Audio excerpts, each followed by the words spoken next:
students, welcome to the science class. Today we are going to start our new chapter, that is chapter 9. This chapter belongs from biology portion of your syllabus. The name of the chapter is Heredity and Evolution. There are some changes in your syllabus in this year, so the evolution part of this chapter has been deleted from the syllabus. So we have to study about heredity only in this chapter. Okay, so let's start this chapter. Heredity. The transfer of characters or traits from the parents to their offspring is called heredity. Transfer of characters or traits. Traits means characters. Okay, from the parents to the offspring, there is a transfer of characters, and the process of this transformation of characters from the parents to the incoming generation or the offspring is called heredity.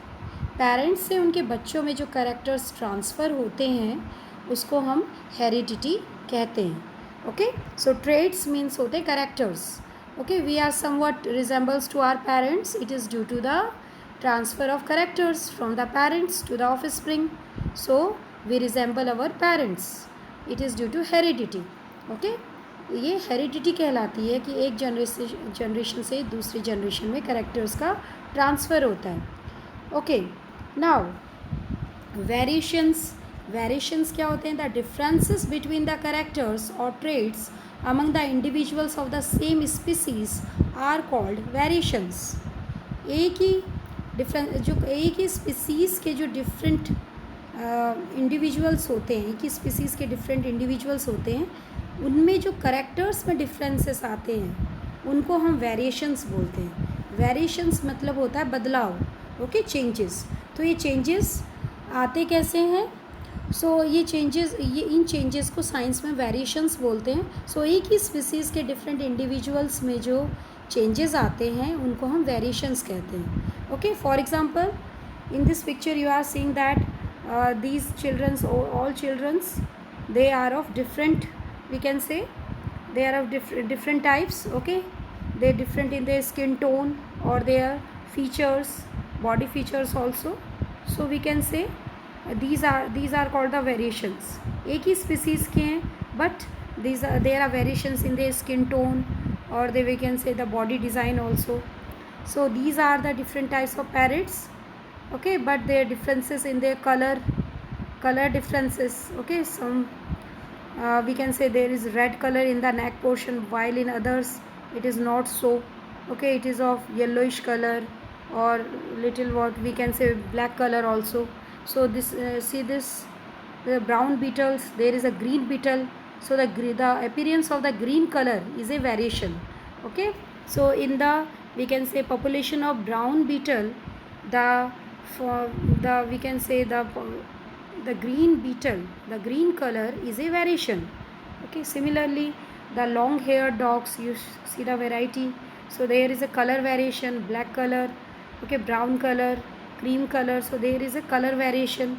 Also you can see the leaves of the broccoli, there is a differences in the color, somewhat very, we can say the green color is light green and in some it is of dark green. So color variation. Similarly in the grapes, bunch of grapes, you are seeing the color variation also.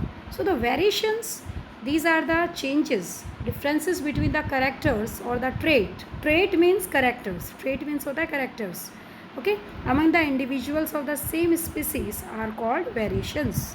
जो differences आते हैं characters में उनको हम variations कहते हैं.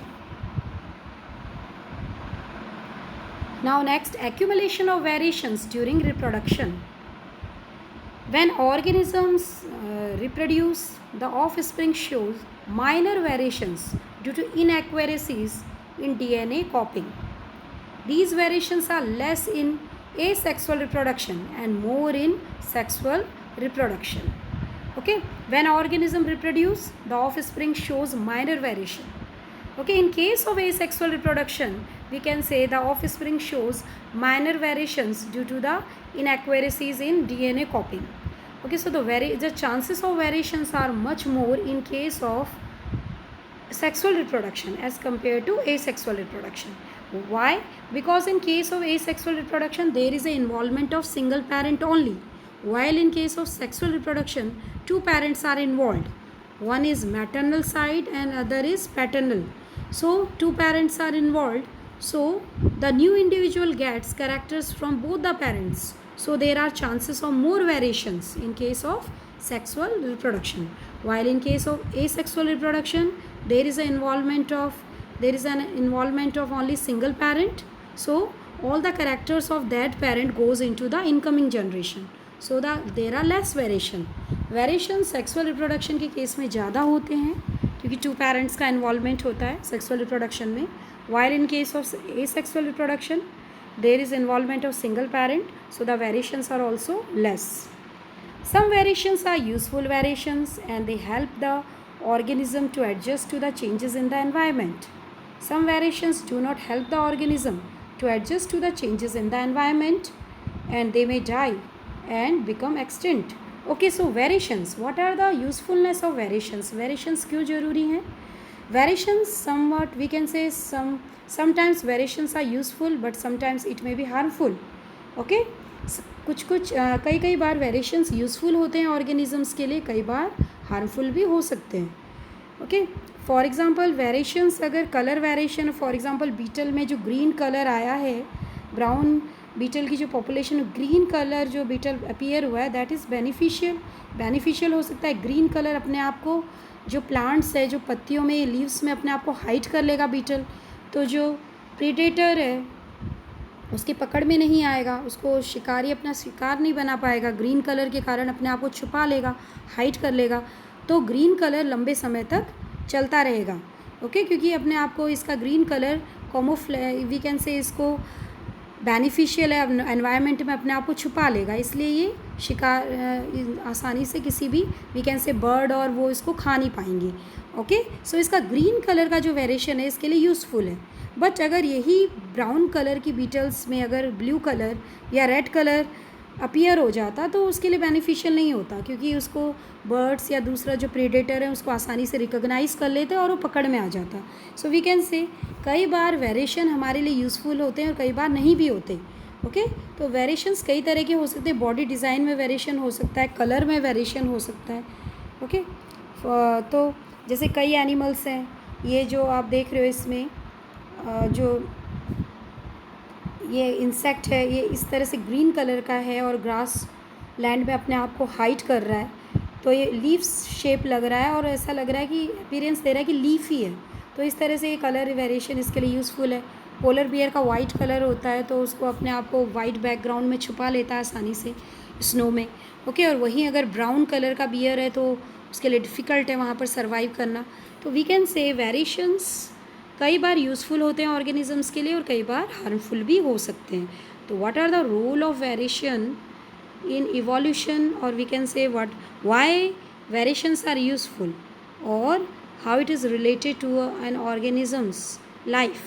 Okay, so we can say it variations do not help the organism to adjust to the changes. Sometimes it may not helpful but sometimes it may be helpful. Okay, so कोई भी एक change एक organism में आया है वो अचानक से नहीं आता, ये धीरे धीरे we can say generation after generation जो कुछ प्रोटीन जो होते हैं, जो जीन हैं वो एक्यूमुलेट होते जाते हैं और एक पर्टिकुलर जनरेशन में एक बड़ा चेंज के रूप में एक उसी वी कैन से उस हेरिडिटी में, उस ऑर्गेनिज्म में उभर के वो चेंज आता है. ऐसा नहीं होता कि एकदम से वो चेंज आया है, धीरे धीरे एक्यूमुलेशन ऑफ वेरिएशंस है. कोई भी चेंज जो है धीरे धीरे एक्यूमुलेट होता है और उसके बाद में वो फिर अपीयर होता है. Now gene, unit of heredity. Now इस चैप्टर में हमें जेनेटिक्स को पढ़ना है, जीन की स्टडी करनी है. So we can say genetics, what is the branch of science which deal with the study of genes. Okay, in which we study genes is called genetics. So gene है क्या? Gene is the unit of heredity. इसको वंशानुगति की unit कहा गया है. Heredity, the characters which are transferred from parents to the offspring, that is heredity. तो ये कैरेक्टर्स कैसे ट्रांसफ़र होते हैं, इसके लिए कौन रिस्पॉन्सिबल है? इसके लिए जीन रिस्पॉन्सिबल है. So gene is the unit of heredity. Now the characters are transferred through the genes present in the DNA molecule, okay, in the chromosome present in the nucleus of the cell. So what is the location of gene? Gene कहाँ present होता है? देखो cell है, cell का central part है nucleus, nucleus में present होते हैं chromosomes, thread like structure. Okay, as you seen in this diagram, so this is the cell and inside the cell nucleus is present, and inside the nucleus thread like structure is present which is called chromosome. Okay, this is the chromosome. Okay, now chromosome में जो है ये जो thread like structure आप देख रहे हो, ये दिखा रखी है पूरी, ये एक पूरा डीएनए. क्रोमोसोम किसका बना रहता है? क्रोमोसोम डीएनए का और प्रोटीन का बना होता है. तो ये डीएनए है जो आप ये सीढ़ीदार स्ट्रक्चर देख रहे हो, double helix structure, this is DNA. और इस डीएनए का एक छोटा सा सेगमेंट जो है वो जीन कहलाता है. ओके, तो जीन की लोकेशन कहाँ है? ये डीएनए में प्रेजेंट होता है. और डीएनए कहाँ प्रेजेंट है? क्रोमोसोम में. So the inheritance of characters is due to the fact that both the father and mother contribute equal amount of genetic material to the child. So for each trait there are two factors, one from the father and one from the mother. Now so gene की जो कि DNA में present होता है और DNA chromosome में present होते हैं. ओके, सो वी कैन से जो हेरिडिटी की जो यूनिट है वो जीन है, और फादर और मदर दोनों से जो है genetic material new of spring में ट्रांसफ़र होता है. So the new of spring contain characters from both the parents, from the father, and it contains characters of father as well as the mother. Okay, so it is the gene which is transferred from the parents to the offspring. Now अब इसके बारे में कि किसने बताया कि gene is the unit of heredity, इसके बारे में डिटेल स्टडी किसने की? Gregor John Mendel. Gregor John Mendel He constructed experiment with garden pea plants and determined the rules for inheritance of traits. जो Gregor, we can say G.J. Mendel, Gregor John Mendel, जिनको कि father of genetics कहा जाता है, इन्होंने ही jeans की स्टडी की और इन्होंने ही बताया कि कैसे जीन्स पेरेंट्स से ऑफ स्प्रिंग में ट्रांसफ़र होते हैं और कैसे कैरेक्टर्स जाते हैं. ओके, सो इन्होंने ही जो रूल्स दिए इनहेरिटेंस के, inheritance transformation of characters. Okay, inheritance के जो रूल्स थे वो इन्होंने ही दिए हैं, मैंडल ने दिए हैं. सो मैंडल्स रूल्स ऑफ इनहेरिटेंस हम पढ़ेंगे इस चैप्टर में आगे. तो इन्होंने अपनी स्टडी किस पे की? गार्डन पी पर की, गार्डन पी प्लांट पे की इन्होंने अपनी सारी स्टडी, और फिर इन्होंने रूल्स ऑफ इनहेरिटेंस, जो वंशानुगति के जो रूल्स हैं वो इन्होंने दिए. Now the position of gene, जो अभी मैंने आपको बताया, again nucleus versus chromosome versus gene versus DNA. Okay, कैसे? The nucleus is where DNA is stored in eukaryotic cell. Okay, so it is the nucleus, it is a cell और it is the nucleus. Okay, ये cell है और cell के अंदर क्या? Nucleus. और nucleus में क्या प्रेजेंट है? क्रोमोसोम्स प्रेजेंट है. क्रोमोसोम्स अलग अलग इंडिविजुअल्स में क्रोमोसोम्स की संख्या अलग अलग होती है, इनका नंबर वेरी करता है अलग अलग ऑर्गेनिज्म में. ह्यूमन बींग्स में टोटल 46 क्रोमोसोम्स प्रेजेंट होते हैं. ओके, 46 क्रोमोसोम्स प्रेजेंट होते हैं, उनमें से 46 मीन्स 23 पेयर्स प्रेजेंट होते हैं. 23 पेयर्स क्रोमोसोम्स के प्रेजेंट होते हैं. उनमें से 22 क्रोमोसोम्स होते हैं वो एक जैसे होते हैं साइज़ में, इनको ऑटोसोम्स कहा जाता है.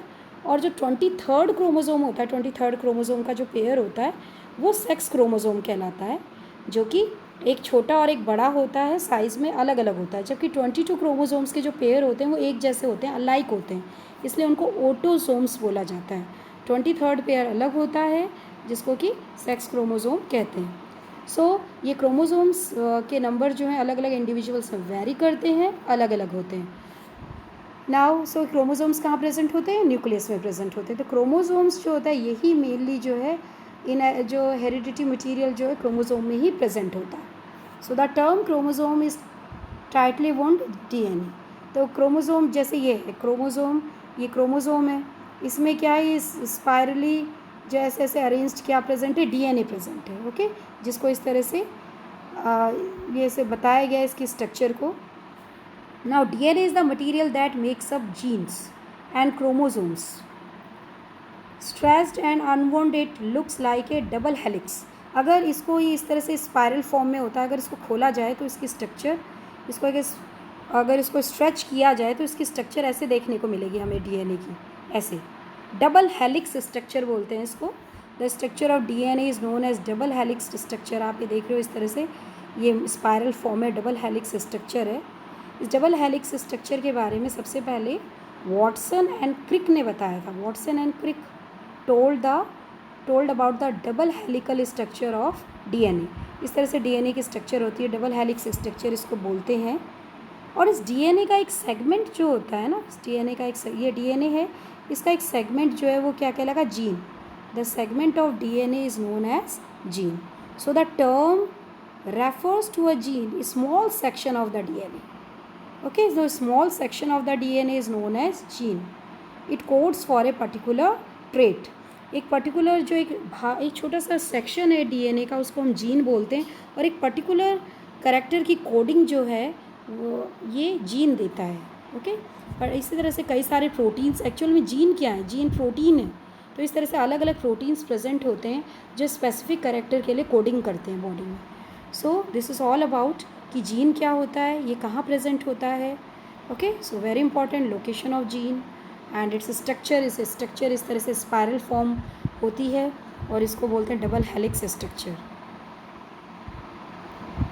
ओके, इससे पहले कि yes there are variations present in the body of the organisms. जैसे हम लोगों में ये इनको बोलते हैं इनहेरिटेड ट्रेट्स. कई तरह के होते हैं, स्पेशली दो तरह के ट्रेट्स होते हैं, inherited traits and acquired traits.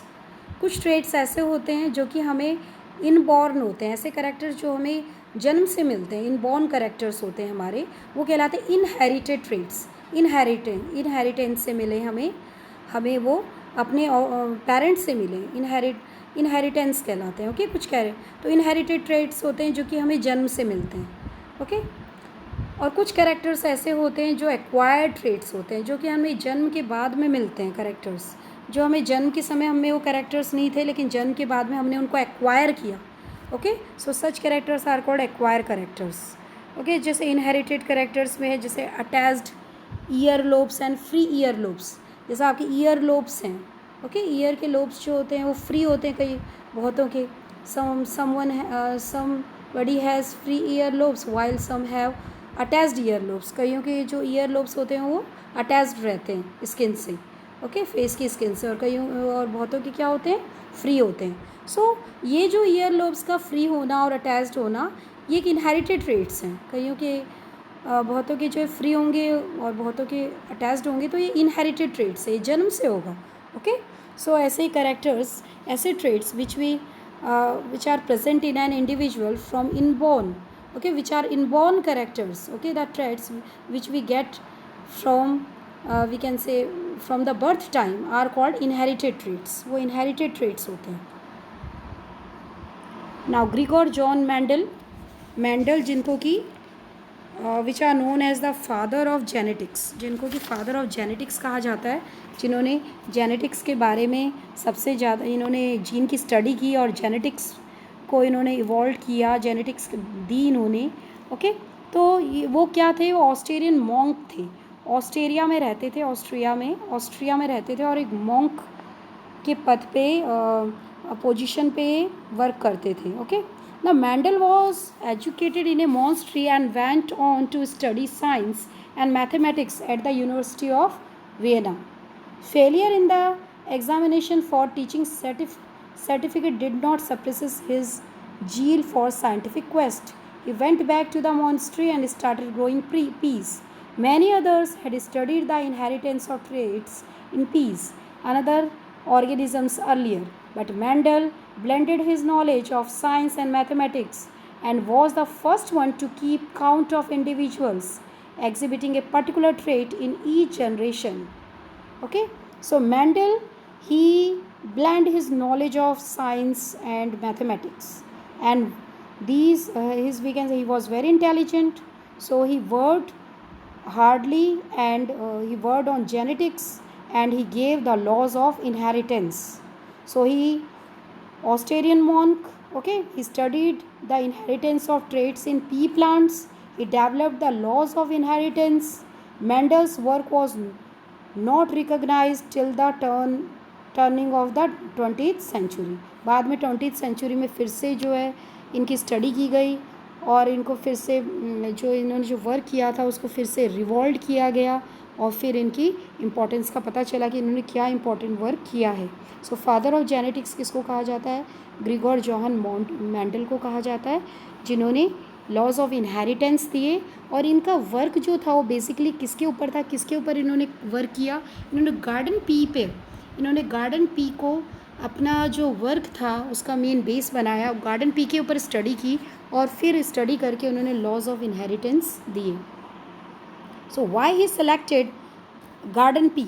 Garden pea को ही इन्होंने, जो पी प्लांट है उसी को ही इन्होंने क्यों सेलेक्ट किया?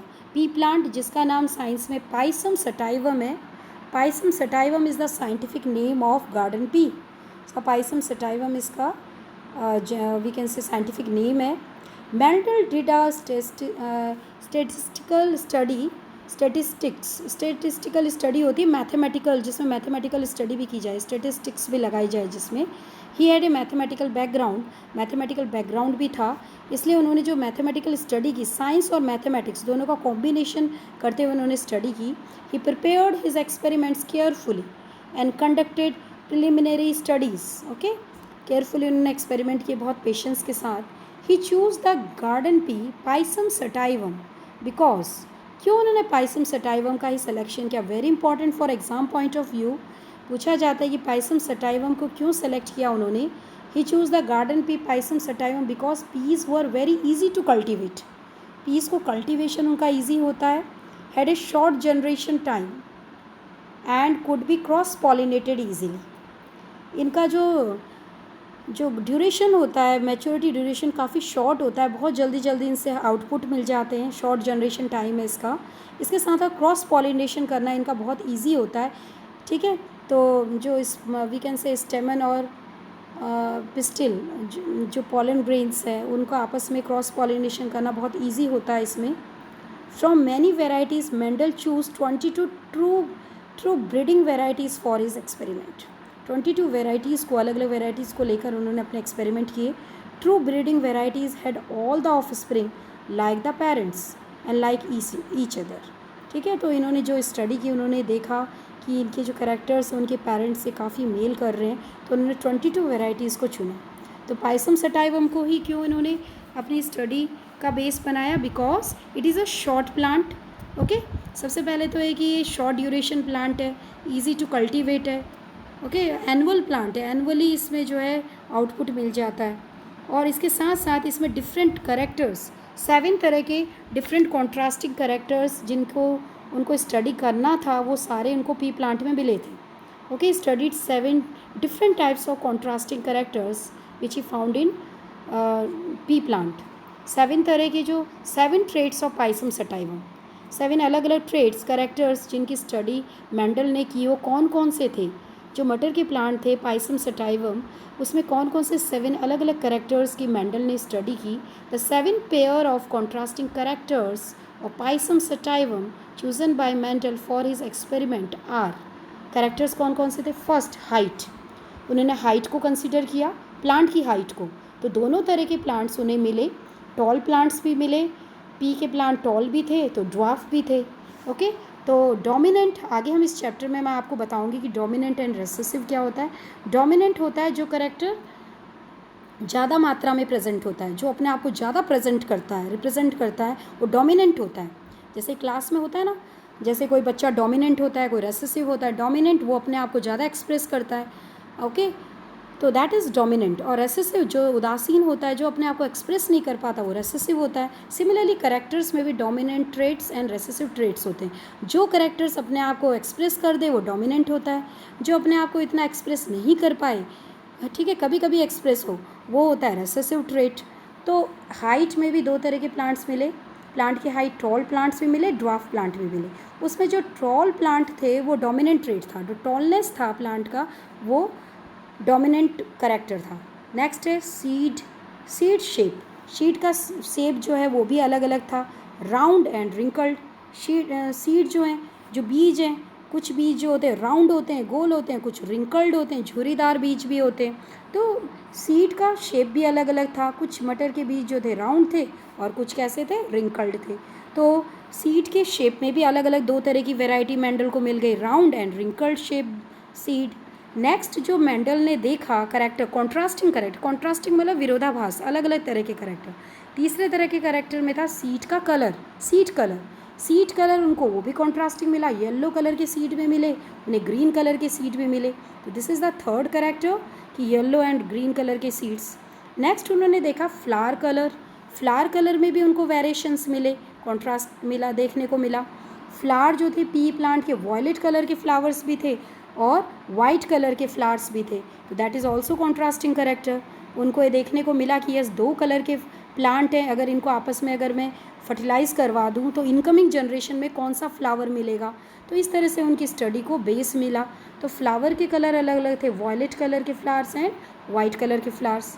नेक्स्ट उनको पोड शेप, पोड होता है जो सीड है उसके बाहर का कवर, मटर जिसके अंदर रहते हैं, that is called a seed pod. तो सीड पोड के भी अलग अलग कलर, सीड पोड का शेप अलग अलग था, पोड का शेप इन्फ्लेटेड और दूसरा था कॉन्स्ट्रिक्टेड। ठीक है, कॉन्स्ट्रिक्टेड और इन्फ्लेटेड जो कि फुल होता है, एकदम से एकदम प्लेन होता है जिसमें बीच में सांचे नहीं बने होते। दूसरा होता है कॉन्स्ट्रिक्टेड जिसमें बीच में सांचे बने रहते हैं। ठीक है, तो पोड शेप भी अलग अलग था, इन्फ्लेटेड था और दूसरा कॉन्स्ट्रिक्टेड था, फ्लैट था।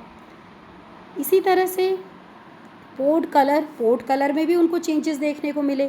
जो मटर के बीज जिसमें रहते हैं उस खोले को हम बोले पोड, दैट इज़ वो भी अलग अलग कलर के थे। ग्रीन कलर के एंड दैट इज़ नेक्स्ट जो कलर था येलो। तो पोड कलर भी अलग अलग था, ग्रीन कलर का और येलो कलर का, दैट इज़ ऑल्सो कॉन्ट्रास्ट, उसमें भी कॉन्ट्रास्ट था ना। फ्लावर पोजिशन, सेवेंथ जो करेक्टर था जिसकी स्टडी मेंडल ने की वो थी फ्लावर पोजीशन। फ्लावर की पोजीशन भी अलग अलग थी, ना केवल फ्लावर के कलर में डिफरेंसेस था पर्पल एंड वाइट, बल्कि फ्लावर की पोजीशन में भी कुछ फ्लावर एक्सियल थे और कुछ टर्मिनल थे। एक्सियल का मतलब टर्मिनल होता है जो कि एकदम किनारे में लगे हों, एकदम सिरे पे लगे हों, दैट इज़ अ टर्मिनल। और एक्सियल होते हैं जो कि बीच में लगते हैं, axial position and terminal position. Axial जो कि एकदम सिरे पे ना लगे हों, बीच में लगे हों पोजीशन। तो that is also a contrast. ये भी एक फ्लावर की पोजीशन में भी कॉन्ट्रास्ट था, कुछ फ्लावर एक्सियल थे, कुछ टर्मिनल थे। So in this way, so there are 7 contrasting characters he selected to study Pisum sativum. 7 contrasting character की स्टडी की मेंडल ने, 7 अलग अलग तरह के कॉन्ट्रास्टिंग कैरेक्टर्स मिले। तो पी प्लांट में क्योंकि ये कैरेक्टर्स आसानी से मिले, so he selected pea plant. So student, this is all about what is heredity, what is variation and what is gene, where it is located, what is the who is the father of genetics and why he chosen Pisum sativum for his study. So go through all these topics, try to understand them. Okay students, thank you.